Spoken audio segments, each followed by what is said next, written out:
Ayan, yes po, magandang araw. Welcome sa ating live dito sa Manila Baywalk, Dolomite Beach ulit. And sobrang init, pero mahangin. Ayan, so ito yung ating update ngayong araw po ng Lunes, Miyerkules, October 1, 2025. At ilang araw na lang, magpapasko na po. Ayan, pasilip ko muna sa inyo yung dagat ngayon dito sa Manila Baywalk. Ayan. Kanina sobrang kinis ng dagat. Kalmadong kalmado. Kaso ngayon, biglang humangin. Ayan na. May mga nagtatanong pala kung bukas na yung Dolomite Beach. Opo, bukas na po. Pwede na ulit kayo pumasyal dito sa Dolomite Beach. And ganun pa rin po, sarado every Thursday. Yan, bukas po from 6 AM to 6 PM sa mga gustong pumasyal dito sa Dolomite. Shout out sa reaction vlog, YouTube channel. Please like and subscribe. Mabuhay kayo. Beach natin sa Maynila. Ayan.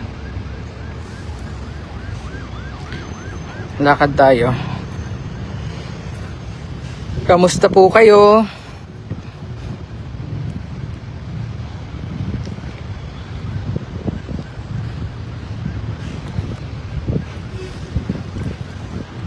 Medyo konti pa yung mga namamasyal ngayon dito kasi ang alam kasi sarado, ang alam ng iba sarado pa rin. Pero ayun nga, bukas na po. Tapos na kasi yung construction dito sa labas, loob at labas ng beach area, kaya binuksan na ulit. Ang daming ibon ngayon dito, lalo doon sa may area ng rock garden, ang dami pong ibon. Yung dagat hindi ganoon kalinaw. Pasilip ko sa inyo yung dagat. Ayan o. Parang kulay kalawang. Minsan malinaw, minsan ganyan, kulay kalawang.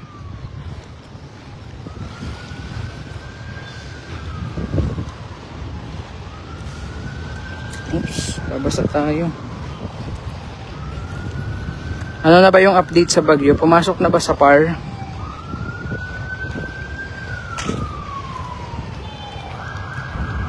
Ano, daming ibon. Mamaya, lumalapit na dito yung mga ibon. Nagmumukbang yung mga ibon ngayon dito. Mukhang madaming isda. Umiiba pa ganyan, umiibabaw yung mga isda eh.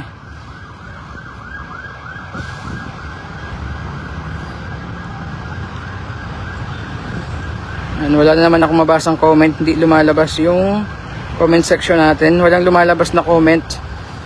Wala akong mabasa.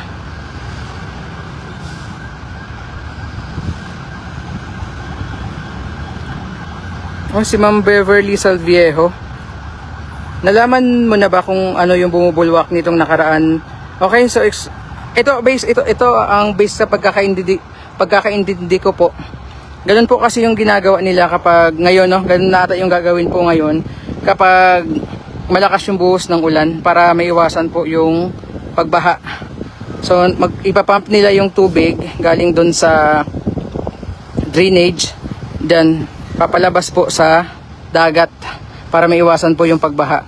Pero pag ganito po, no, gaya ngayong araw ng Miyerkules, naging maaraw yung panahon, yung mga tubig diretso naman po sa STP. Kasi yung STP natin o yung sewage treatment plant po ay limitado lang yung capacity nun.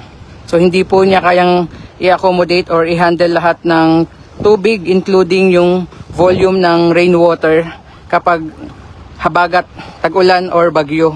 Kaya ang gagawin, parang ipa-bypass, ipapump. Yun yung nakita natin na bumubulwak doon nung nakaraang araw, no, 2 beses. Kasi kahapon po, ang lakas ng buhos ng ulan. So para maiwasan yung baha dito sa Maynila, ganun po yung gagawin.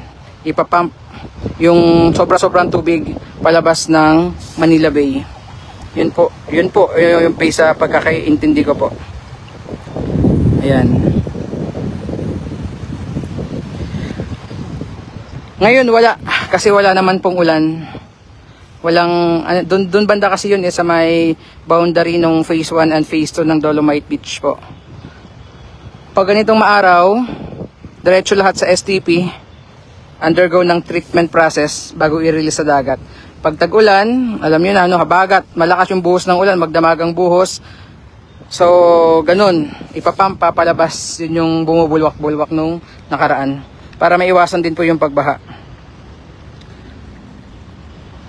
Shadow Mystic, hello, magandang hapon. Amreya Galbe, dati nag-apply kami abroad, punta kami Manila Baywalk, daming basura ngayon, napakalinis na. Ang ganda kasi ngayon, everyday kasi ngayon po may naglilinis. Yan, meron tayong 3 grupo dito. 2 grupo sa Dolomite Beach, yung ating DENR Rangers. Sa kabilang dulo naman dito, no, yung MMDA. Tapos doon sa may Manila Yacht Club, ando naman yung ating DPST Mandaragat from Manila City Hall. Yun. Kaya everyday naman po naglilinis. May mga pagkakataon lang na minsan sobrang daming kalat, hindi kayang linisin ng isang araw. So minsan may mga naiiwan. Itong nakikita nyo ngayon na pailang-ilang mga kalat po ito ay mga bagong pasok lang. Kasi minsan after maglinis ng ating warriors, may mga papasok po na mga basura, no? Yan, kaya yan. Sako. Tapos trash bag. Minsan nga isang sako ng basura dito napupunta. Yan, lumalabas na yung mga comments ninyo.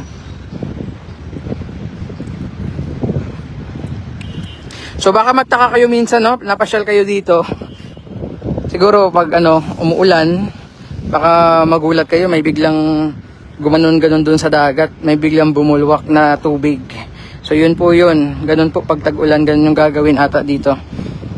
Para maiwasan po yung baha dito sa Maynila. Wala pong kinalaman yung sa earthquake, Ma'am Julieta. May mga nag-comment, nilaro nga yung comment section natin tungkol dun eh. Bulkan daw, may bulkan daw. Bakit may kumukulo? Yan, ganun talaga pag ganun na yung mangyayari ata dito pag tag-ulan. Para iwas baha rin po. Yan. Oh, may cruise ship. Costa ata ito. Costa, Costa Serena. Ayan. Tapos, ayan yung daming ibon, no?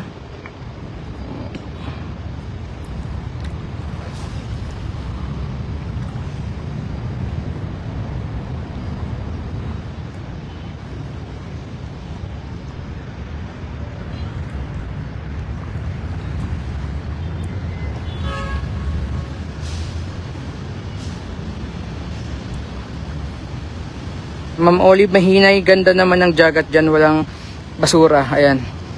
Yun, walang mga bagong papasok na mga kasi makikita mo naman yan sa dagat kapag mayroong mga bagong papasok mo na mga basura. Ngayon wala, oh. Kalmado po kasi. Tsaka walang ulan.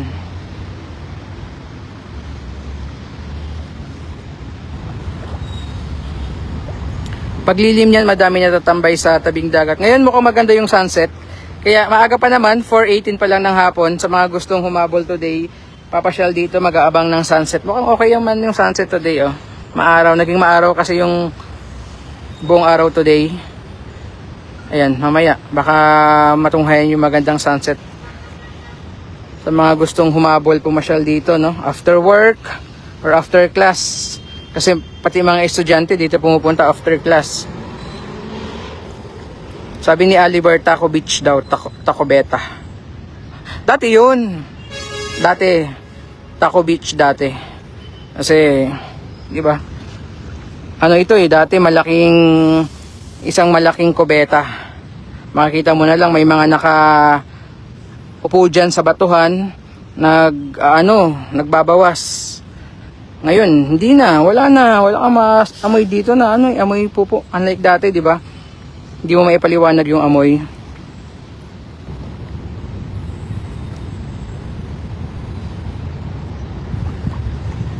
Sabi ni Sir Aljur del Rosario, buti naman po kahit papano may budget na nilagay si BBM dyan, kahit papano, no? Ayan, Sir Arjul Aljur del Rosario. Ayan yung dagat natin, oh. Malinaw ba sa camera? Yung dagat. Dito kasi parang anong kulay kalawang. Malinaw naman, kita yung ilalim, pero parang may pagkakulay brown. Ayan.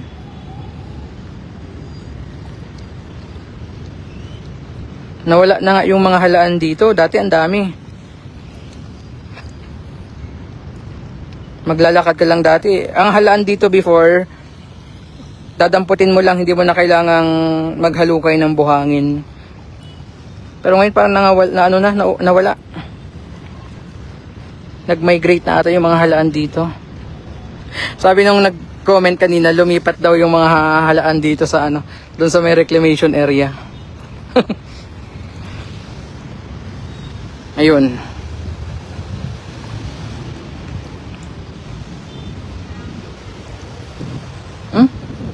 Daming doon. Medyo madami-dami na rin yung namamasyal. Kasi yung iba ata hindi pa alam na bukas na ulit ito. O kahit mainit, nandun nakatambay sa harap ng dagat. Mag-aantay na yan hanggang sunset na po yan, no? Kulang-kulang 2 oras pa. 1 and 30 minutes pa naman po. Sa mga gustong umabol, pumasyal dito.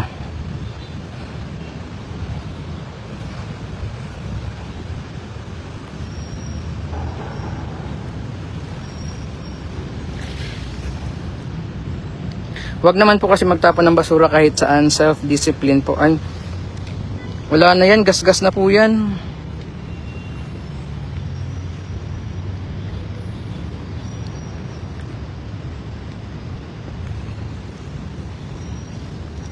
Wala naman kasing nape-penalize pagdating sa, di ba may nabalitaan ba kayong nahuli dahil sa pagtatapon ng basura sa ilog? Wala, di ba? Gas-gas na. Siguro sa ibang mga cities and municipalities, mahigpit pagdating sa solid waste disposal, no? Pero sa iba naman, hindi mahigpit. Depende ata sa LGU. Tapos yung minsan, no, gaya niyan, yung mga basurang yan, hindi naman yan dito. Pinadpad lang, inanod lang, dito bumabagsak.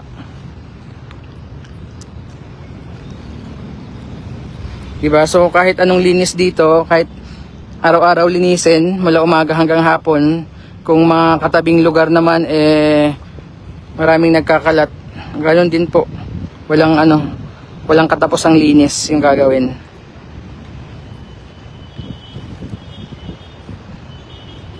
Yan, kasi kung tutuusin yung mga nakikita nyo ngayon na mga bagong pasok na basura, hindi po yan dito na mga kalat, na mga inanod lang po yan ngayon. Kasi tapos na maglinis yung ating warriors, and after few hours, may kalat na naman na bago.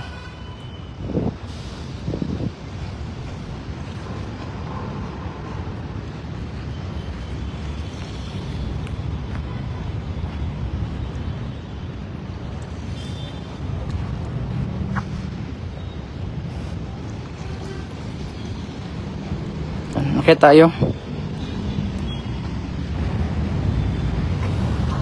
Mainit. Bukas lang ng payong.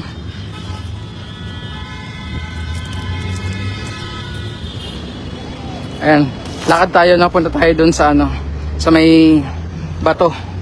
Comment lang kayo para mabasa natin yung mga ninyo. May mga tanong kayo, may mga gusto kayong sabihin. Ayan, comment lang po.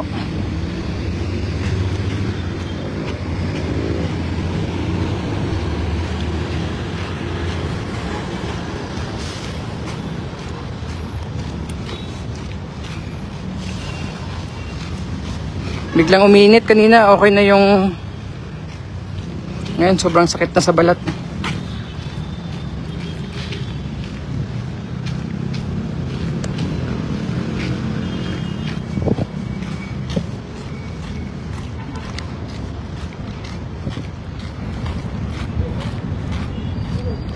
Kasi kung matatandaan ninyo, parang ilang weeks itong nagsara. Kasi nagbongkal sila dito. Ayan o. Ayan yung tubo. Ayan yung tubo na binaon. Ayan, yung kulay red ba yan? Maroon. Ay, sir! Ikaw yung nagpahiram ng ano? Tripod? Dito tayo nakita ulit, sir. Wait lang, sir. Makikita lang talaga tayo. I-ano ko lang, sir. Naman yung Maynila eh. Wait lang. Ay, ganda nga po na idol, Mark Import Vlog. Dito ka tayo sa Dolomite Idol. Kanina ba kayo dito?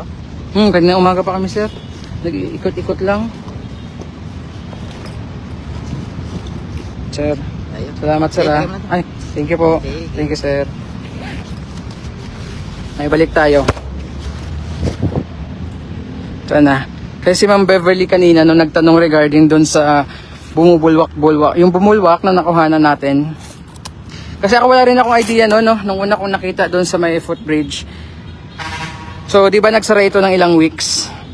Aside dun sa nag-ayos sila ng drainage dun sa labas, sa may entrance and exit.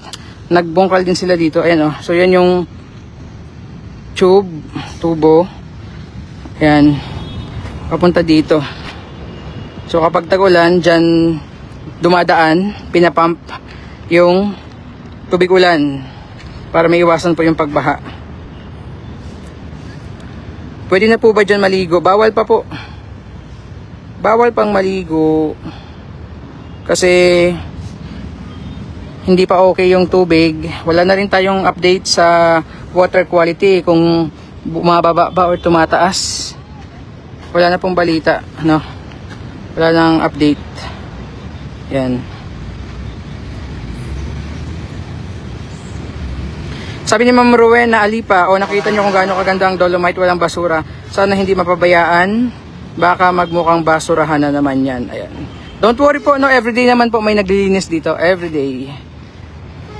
Yung ating mga Manila Bay Warriors. Tingnan nyo, nakabilad sa arawan yung mga tao dito. Yan, ikat ko yung ating camera.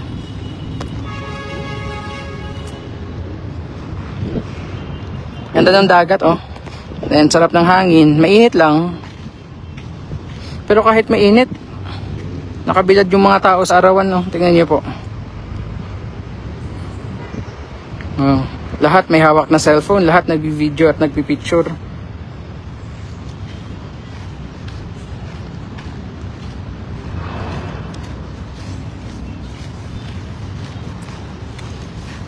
Grabing init. Biglang uminit.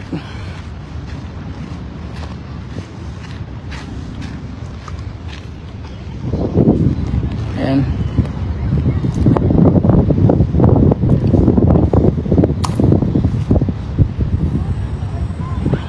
Malinaw po, sabi ni something nice.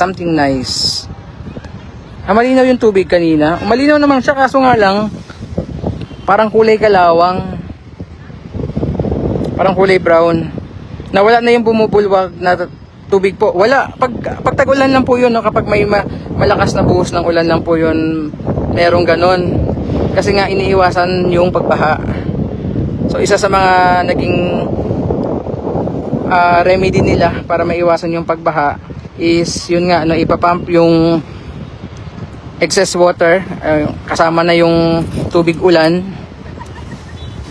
para maiwasan yung baha. So yung bumubulwak dyan po. Pero pag ganitong maaraw, wala pong ganong eksena dito sa Dolomite Beach. Ma'am Luz Agarpao. Ayan, para malinaw po sa lahat.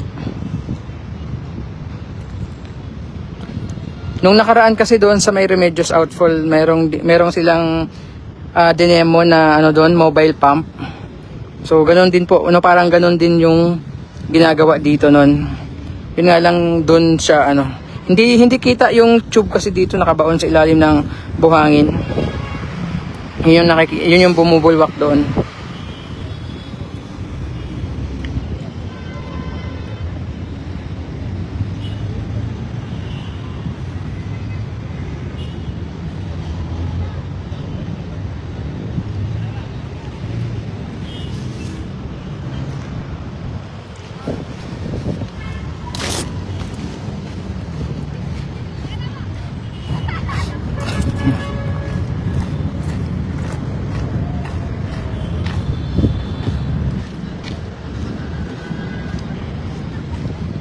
Yung iba nakasilong na kasi ang init, oh.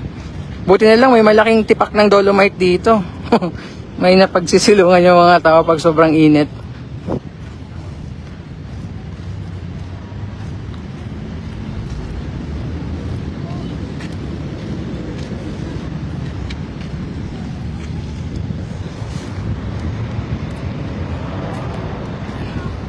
Ganda ng panahon ngayon, oh.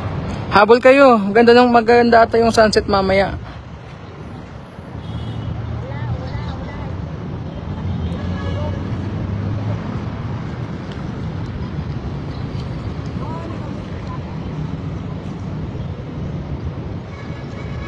Anong sabi? Yung labas ng Dolomite malapit sa highway, pangit na yung CR, sarado. Samantala sa panahon ni FPRRD, maganda dyan at sa labas. Yung ano nga, no, nagkasira-sira na din yung mga harang dito. Yung fence, ang alam ko kasi nilagay yung fence kasi para maiwasan yung mga nagpupupo dito dati. Kaya naglagay sila ng fence, tapos may mga security na nagbabantay dito sa kahabaan po ng Baywalk. Kaso ngayon sira-sira na. Kasi di ba ang daming diyan, nagpupupo sa may diyan sa gilid ng seawall. Ma'am Margie Reyes dito sa Quezon City, makulimlim ngayon, umulan kasi kaninang umulan pala diyan. Dito wala. Sobrang maaraw simula kaninang umaga, no, sobrang init dito ma'am sa Maynila.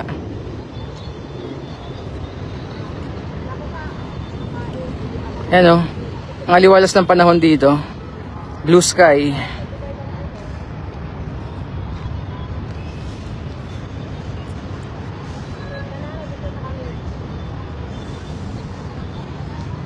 Salamat naman at mukhang may maintenance cleaning everyday from MMDA. Yes po, everyday naman po.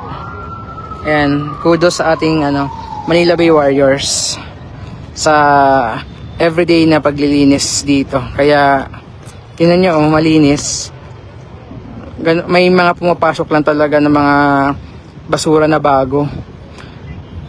Yun, pero konti lang naman. Bukas ubos na naman yan. Ma'am Brave Gors watching from Qatar. Nice, linis na din. Ayan, tingnan yung mga tao. Ang init niyan, ha. Tingnan nyo.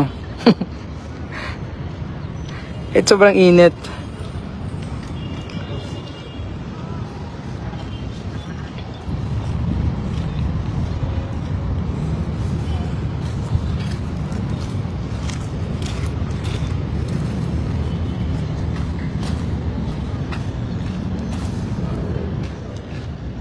Miss nyo, no? Miss nyo yung live natin dito. Ay, ibang mga namamasyal andun sa gilid, sumisilong kasi mainit, sobrang init.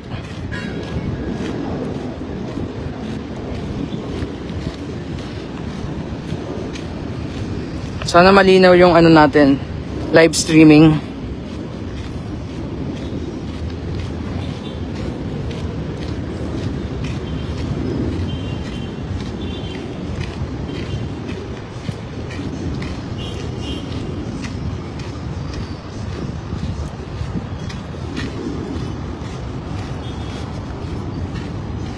Ang daming panggatong dito, oh. Daming kahoy. Yan, dito tayo. Tayo sa may dulo, bandang phase 1. Ayan, so yan yung ating ngayon, Dolomite Beach po ngayon. Hindi na siya singganda gaya nung unang binuksan ito sa publiko nung June 2022. Ayan, parang parang tao kumukupas ang ganda. Ganito rin po dito. Kaya importante yung maintenance day.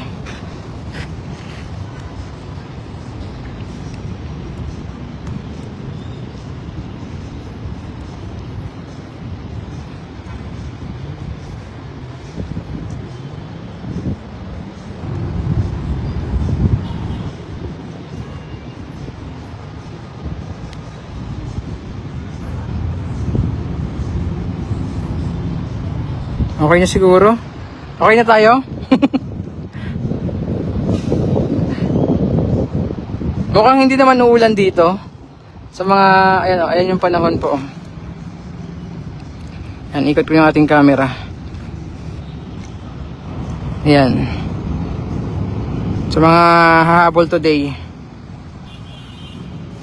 Mukhang hindi naman uulan dito sa Dolomite Beach. Ang aliwalas ng panahon.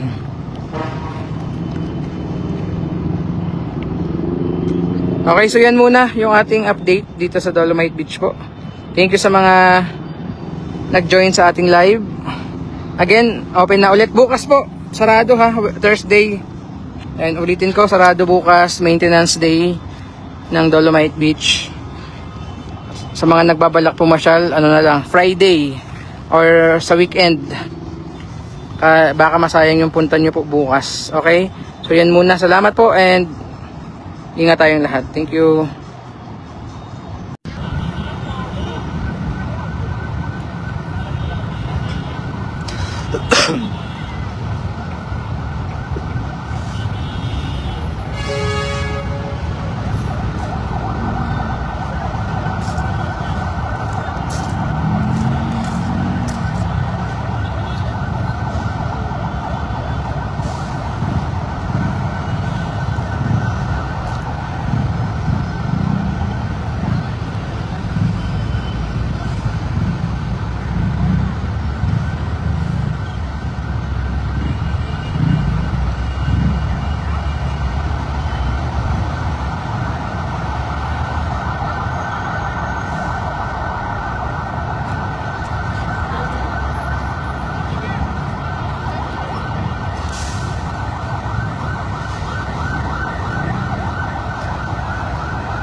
Ayan mga kabayan, nandito tayo ngayon sa may Dolomite Beach, isa sa legacy ni dating Pangulong PRRD.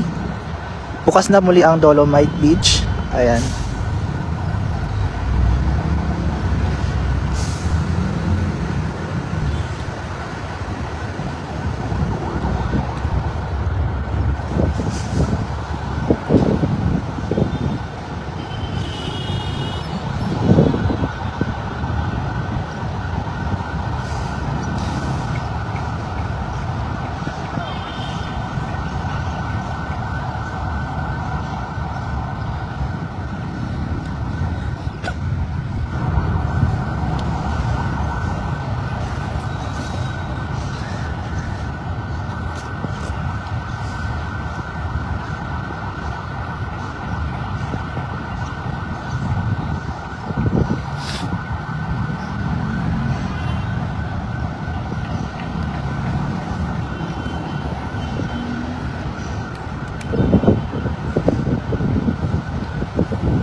Ayan, share po ng ating live mga kabayan.